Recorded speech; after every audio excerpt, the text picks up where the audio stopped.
What's up, brothers and sisters, truthers and adorners of the 10-4 hat, because we don't believe in magic bullets or buildings that fall like that. I am Change the Channel, and this is a segment of the helmet, which used to be the hat, but now it's the helmet. And I don't have my motorcycle helmet, but I do have a little Change the Channel fireman's helmet that I do this on, and I used to do it on the radio a lot.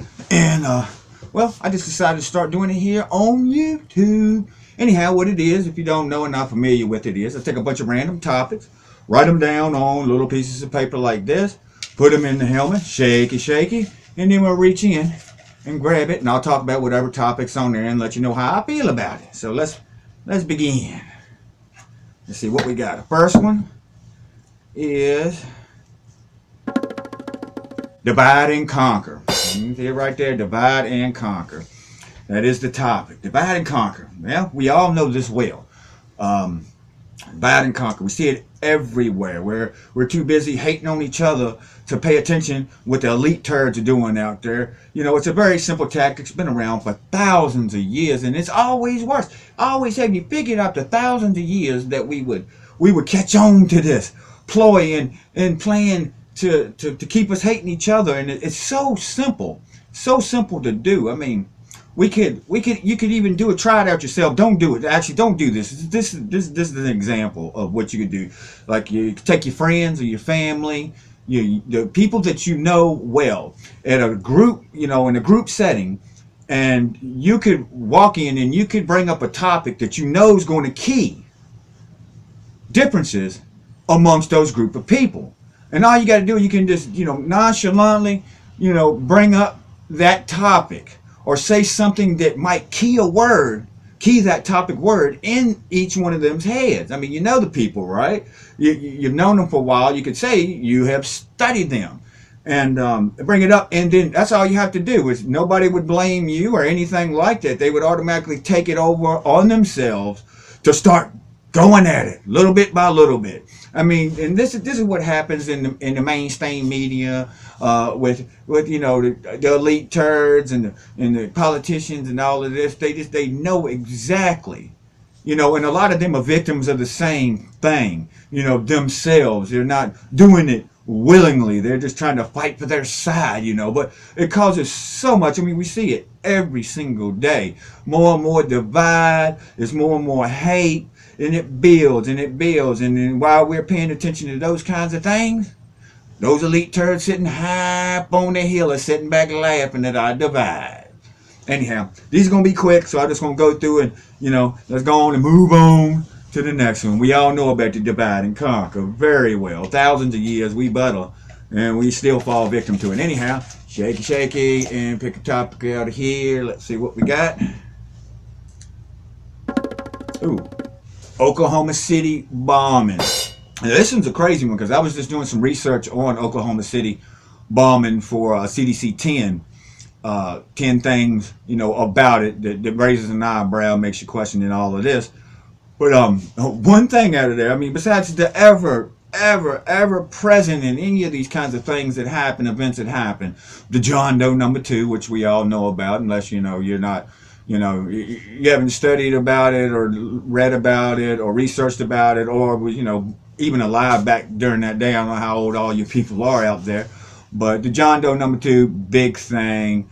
The one thing I'll just leave it at this. The one thing about the Oklahoma City bombing that was the craziest that I've learned about it was I wish I knew what the number was for it, but you can look it up. Extra body part.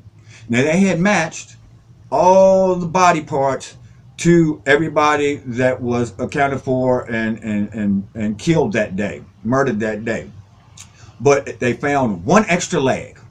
Now, this boggles my mind. It's boggled their minds.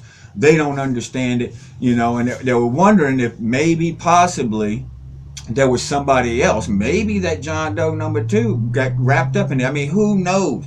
But the thing is that extra body part, in there, the explosion itself, of course, was a big thing. I've seen a lot of experts in explosives and stuff like this talk about that type of bomb and the damage it would have did. And being where it was parked, wouldn't it just it's almost like it blew a little bit this way and blew the whole side of this building, the Murrah building down. Anyhow, there's a lot of stuff out there. If you haven't researched it, you should go out and check out some good documentaries on it. See for yourself. Listen to some of the people who lost relatives there. I mean, like the DEA getting the ATF. One of the agencies that was in there that got the page that morning not to come into work, all of these kinds of things. I mean, there's a whole list of things y'all should check out if you hadn't already checked it out. Anyhow, move on to the third topic. Try to make this quick as possible, but I'd like to give you a little information you can either research or you can hear my opinions if you feel like it. Let's see, what's the next one here? All right. Human experimentation. All right, now here's a crazy one right here. I mean, we've seen declassified government documents about the government's human experimentations that they've done. I mean, you look through history again. Look through history again, thousands of years. They always experimented. The elites will take people on the lower echelon of their pyramid to do things that they wouldn't do just to see what happens. I mean, we've seen it through all the watered down history of human experimentations. I mean, we see back in the 60s, MK Ultra, but like that was, 50s, 60s, that was it, like no. Think about it. They're still doing human experimentation. There's a lot of different documents out there that show how they wanted to test some bio weapon so they didn't have the killing stuff in the juice that they wanted to spray on people to see what happens. You got the Tuskegee experiments. You got and so all in all, with human experimentation, we can look at declassified government documents. We can look at history, even though it's watered down. We can look at, from smallpox and blankets, to the Native Americans in the U.S. I mean, all of these kinds of things that they would do using these different things for weapons or just to see what happens, running soldiers into an atomic bomb explosion, all these kinds of things. So we sit back and act like we woke up today and they're not doing that. Imagine what they're doing right now. Imagine what these people are doing. And then you got Operation Paperclip. They took all those Nazi scientists that were experimenting and doing all of these things on the Jews and the concentration camps and the Polish and all of these people out there, and they took those cats, wasn't gonna prosecute them, brought them over here to work for us. And I mean, look at what's come out of that. I mean, as far as do you think these people took all of that research, came over here and just said, here's all we're done? No way in the world. These people don't work like that, never work like that. And we didn't wake up this morning and they started to. They doing stuff on this right now. Now you got your own list of things that they're doing on us. But anyhow, I'm going to cut this off right here, do 3 topics. I'll try to do one of these once a week. Plenty more topics in here, plenty more topics.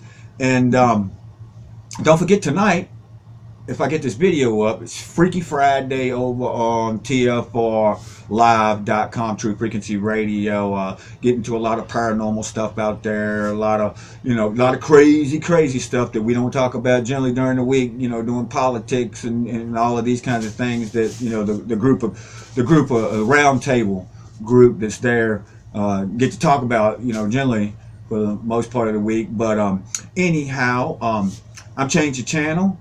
I'll catch you later, man, and I'm out.